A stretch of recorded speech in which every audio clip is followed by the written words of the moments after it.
একবার মহাকবি কালিদাস এক নগর থেকে অন্য নগরে ভ্রমণ করছিলেন।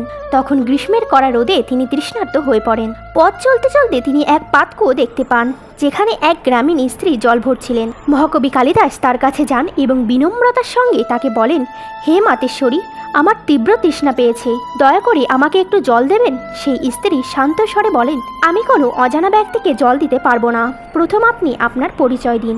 কালিদাস তার জ্ঞান ও খ্যাতির উপর গর্ব ছিল। তিনি নিজের নাম না বলেই উত্তর দেন, আমি এক অতিথি। তখন সেই স্ত্রী হেসে বলেন, আপনি অতিথি হতে পারেন না। এই সংসারে কেবল দুটি জিনিসই প্রকৃত অতিথি, ধন আর যৌবন।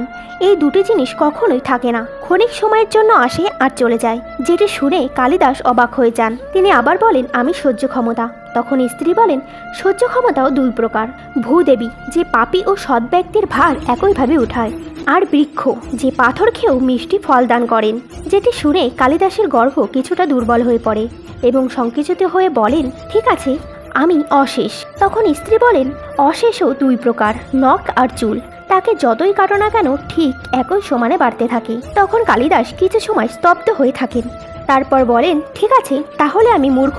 তখন স্ত্রী বলেন, মূর্খও দুই প্রকার, এক রাজা যে মূর্খ হয়েও রাজ্যভার সামলায়, আর সেই রাজার দরবারি যে রাজাকে খুশি করার জন্য মিথ্যা প্রশংসা করে। তখন কালিদাস পুরো মাত্রায় নিরুত্তর হয়ে গিয়েছিলেন।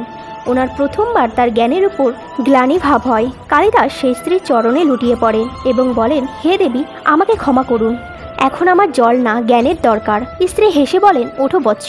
কালিদাস যখনই মাথা উঠিয়ে দেখেন তখন দেখতে পান সেখানে স্বয়ং দেবী সরস্বতী প্রকট হয়েছিলেন। তখন দেবী সরস্বতী বলেন, কালিদাস, জ্ঞানের উদ্দেশ্য হলো বিনম্রতা, অহংকার নয়। তুমি তোমার এই জ্ঞানকে অহংকারে পূর্ণ করেছিলে, যার কারণে আমার এই রূপ নেওয়া। জয় মা সরস্বতী।